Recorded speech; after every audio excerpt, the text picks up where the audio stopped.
Hello to all.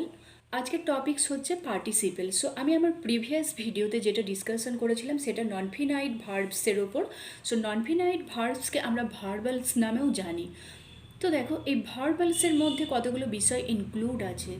First হচ্ছে infinitive, second হচ্ছে পার্টিসিপেলস এবং থার্ড হচ্ছে জেরান্ড। তো এই তিনটে বিষয় ভার্বালসের মধ্যে ইনক্লুড। তো এক একটা বিষয়কে আমাদের ইন ডিটেলস বোঝার জন্য আমাদের স্লোলি স্টেপ ওয়াইজ যেতে হবে। তো দেখো, আজকের টপিকস যেটা হচ্ছে পার্টিসিপেলস। পার্টিসিপেলসটা কি না, পার্টিসিপেলস হচ্ছে ভার্বের এক ধরনের ফর্মস যেটা অ্যাডজেক্টিভ এবং ভার্ব দুটোরই নেচার গ্রহণ করে। সো ইংলিশ গ্রামারে আমরা দু ধরনের পার্টিসিপেলস দেখতে পাই। প্রথমটা হচ্ছে প্রেজেন্ট পার্টিসিপেল এবং দ্বিতীয়টা হচ্ছে পাস্ট অর পারফেক্ট পার্টিসিপেল। তো প্রেজেন্ট পার্টিসিপেলের সর্বাধিক ব্যবহার আমরা কোন টেন্সে দেখতে পাই না, প্রেজেন্ট কন্টিনিউয়াস টেন্সে। অ্যাকচুয়ালি দেখো, জাস্ট আমি একটা এক্সাম্পল দিয়ে বিষয়টাকে বোঝাতে চাইছি যে মেয়েটি এখন গান করিতেছে, the girl is singing now. So দেখো, এখানে যে সিং মেন ভার্বটা রয়েছে এই সেন্টেন্সে, তো এটার সাথে কি করা হয়েছে না, আইএনজি যুক্ত করে প্রেজেন্ট পার্টিসিপেল ফরমেশন করা হয়েছে। কেন করা হয়েছে? কারণ মেয়েটি এখন গান করিতেছে, দ্যাট মিন্স তার গান করা শেষ হয়নি। সো যেহেতু কাজটা শেষ হয়নি, তাই এখানে ভার্বের সাথে আইএনজি যুক্ত করে এই ফরমেশনটা করা হয়েছে। তো এটাই হচ্ছে প্রেজেন্ট পার্টিসিপেল। তো দেখো, এই এক্সাম্পলসের মাধ্যমে আমরা এটাই বুঝতে পারলাম, প্রেজেন্ট পার্টিসিপেলস হচ্ছে ঘটমান বর্তমান কাল বোঝাতে আমরা ব্যবহার করি, যেটার মানে কাজটা এখনও শেষ হয়নি এটা বোঝাতে ব্যবহার করি। সেকেন্ড যেটা হচ্ছে পাস্ট অর পারফেক্ট পার্টিসিপেলস। সো এই ধরনের পার্টিসিপেলসের মাধ্যমে আমরা বোঝাই কাজটা শেষ হয়ে গেছে। তো এই ধরনের পার্টিসিপেল ফরমেশন করার জন্য আমরা মেন ভার্বের সাথে সচরাচর ইডি, ইএন, টি, ডি অথবা এন যুক্ত করে করি। যেমন দেখো, একটা মেন ভার্ব বললাম ক্লিয়ার, সো এটার সাথে আমি যদি ইডি যুক্ত করে দিই তাহলে আমরা কি পাই, ক্লিয়ার। সো এটাই এক্সাম্পলস হচ্ছে পাস্ট পার্টিসিপেলের। তো এই ধরনের আরও অনেক আমরা এক্সাম্পলস প্র্যাকটিক্যালি মানে সলভ করতে গেলে আমরা পাবো। তো এরপরে যে বিষয়টা আসছে, এই পার্টিসিপেলসকে আমরা তিন রকমভাবে ব্যবহার করি। ফার্স্ট যেটা হচ্ছে যে পার্টিসিপেলসকে আমরা অ্যাট্রিবিউটিভলি ব্যবহার করতে পারি, দ্যাট মিন্স অ্যাট্রিবিউটিভ অ্যাডজেক্টিভ হিসাবে ব্যবহার করি। বিষয়টা কি, চলো কিছু এক্সাম্পলস দিয়ে বোঝানো যাক। অ্যাট ফার্স্ট যেটা হচ্ছে he is a learned man. Second example হচ্ছে this is a charming scenery.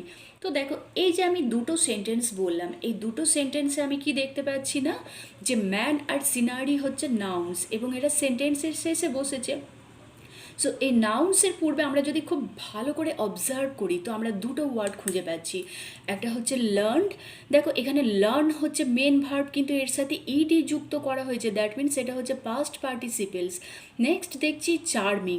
তো চার্ম হচ্ছে যেটা মেন ভার্ব, এর সাথে আইএনজি যুক্ত করে প্রেজেন্ট পার্টিসিপেল ফরমেশন করা হয়েছে, তো এটা হচ্ছে পার্টিসিপেল। সো ইন্টারেস্টিং ফ্যাক্ট কি দেখো, বলছে যে যখন কোনো অ্যাডজেক্টিভ নাউনের পূর্বে ব্যবহার হবে তখন সেটাকে কি বলা হবে না, তখন সেটাকে পার্টিসিপেল অ্যাডজেক্টিভস বলা হবে। আর এক্ষেত্রে দেখো, লার্নড এবং চার্মিং এরা নাউনের পূর্বে ব্যবহৃত হয়ে নাউনগুলিকে কোয়ালিফাই করছে, তাই এটাকে পার্টিসিপেল অ্যাডজেক্টিভস বলা হচ্ছে। আচ্ছা, সেকেন্ড যেটা হচ্ছে যে আমরা পার্টিসিপেলসকে প্রেডিকেটিভলি ইউজ করতে পারি। আর প্রেডিকেটিভলি যখন আমরা ইউজ করি তখন সেই বাক্যের পূর্ণ অর্থ প্রকাশ করার জন্য আমরা ব্যবহার করি। সাপোজ দেখো, আমি যদি বলি দ্য সিনারি লুকস, আমি যদি এরপর ফুল স্টপ দিয়ে দিই তাহলে তো এটা একটা সেন্টেন্সের এক্সাম্পল হচ্ছে না, কারণ এই সেন্টেন্সের মধ্যে একটা ইনকমপ্লিটনেস থেকে যাচ্ছি। আর আমরা এটা জানি সেন্টেন্স সর্বদা পূর্ণ অর্থ প্রকাশ করে। তো এটাকে আমি কমপ্লিট করতে পারি কি করে, একটা জাস্ট পার্টিসিপেলসের এক্সাম্পলস নিয়ে, the scenery looks charming, after that আমরা ফুল স্টপ দিতে পারি। নেক্সট আমি বললাম সি অ্যাপিয়ার্স টু বি। তো দেখো, এর মধ্যেও একটা ইনকমপ্লিটনেস থেকে যাচ্ছে। তো এটাকে কমপ্লিট সেন্স আমরা এক্সপ্রেস করার জন্য একটা পার্টিসিপেলস যদি নিয়ে নিই, she appears to be learned. So দেখো, এটা যদি আমি ইউজ করি তাহলে সেন্টেন্সটা একটা পূর্ণ অর্থ প্রকাশ করছে। এরপরে দেখো, যেটা থার্ড যেটা আসছে সেটা হচ্ছে আমরা পার্টিসিপেলসকে অ্যাবসলিউটলি আমরা ব্যবহার করতে পারি। তো এখানে কি বলছে দেখো, একটা এক্সাম্পলস দিচ্ছি, god willing we shall do it tomorrow. তাহলে দেখো, এই ধরনের যখন কনস্ট্রাকশন আমরা পাবো সেটাকে সচরাচর কি বলা হয় না, নমিনেটিভ অ্যাবসলিউট কনস্ট্রাকশন। তাহলে দেখো, এখানে বলা হচ্ছে যে অধিকাংশ পার্টিসিপেলস যেটা বলছে যে এখন মানে ধরো প্রিপোজিশনে কনভার্ট হয়েছে, এক সময় এটা কিনা এই যে অ্যাবসলিউটলি ফর্মে, দ্যাট মিন্স নমিনেটিভ অ্যাবসলিউট কনস্ট্রাকশনের ফর্মসে বিলং করতো। সাপোজ ধরো আমি একটা এক্সাম্পলস দিলাম যে একটা প্রিপোজিশনের অ্যাকর্ডিং টু, তো দেখো আমি যদি টুটাকে উইদিন ব্র্যাকেট রাখি তাহলে অ্যাকর্ডিংটা আমরা দেখতে পাচ্ছি যে নমিনেটিভ অ্যাবসলিউট কনস্ট্রাকশনে এটা বিরাজ করতো। তো এটাই এখানে বলা হচ্ছে। এরপরে আমি যে টপিক্সটাতে যাচ্ছি সেটা দেখো কি বলছে। বলছে যে participles partake of the nature of verbs as well and they take objects when formed of transitive verbs. তাহলে দেখো পার্টিসিপেলস যেটা হচ্ছে যে বলছে যে ভার্বসের নেচার গ্রহণ করে। এছাড়াও এটা বলছে যে কখন অবজেক্ট গ্রহণ করে পার্টিসিপেল যখন অবজেক্ট গ্রহণ করে বলছে যে তখন এটা ট্রানজিটিভ ভার্বস ফরমেশন করে।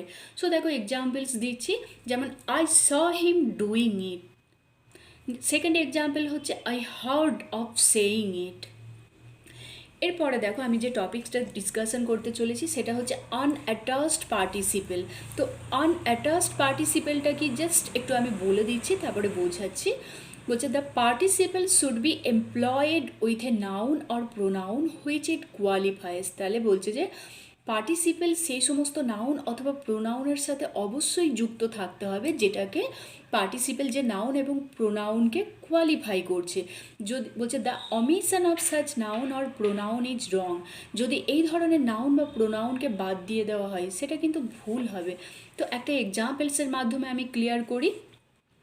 এখানে দেখো এক্সাম্পলসটা তোমরা লিখে রাখতে পারো। Standing on the shore, after shore আমরা একটা কমা দেব, next my eye roams over the sea. তো দেখো এই সেন্টেন্সের ক্ষেত্রে কতগুলো বিষয় লক্ষ্য করবে। তো এখানে যে দেখো স্ট্যান্ডিং যে পার্টিসিপেলটা রয়েছে, এই পার্টিসিপেল স্ট্যান্ডিংটা কাকে কোয়ালিফাই করছে না আইকে কোয়ালিফাই করছে। কিন্তু এখানে দেখো যিনি বলছেন দ্যাট মিন্স রাইটার তো হচ্ছে একজন ব্যক্তি। তাহলে এটা যদি আমরা সেন্টেন্সে এইভাবে বলি standing on the shore my eye roams over the sea, so এটা হবে টোটালি রং। তাহলে কারেক্ট ফরমেশনটা আমাদের কি হবে না,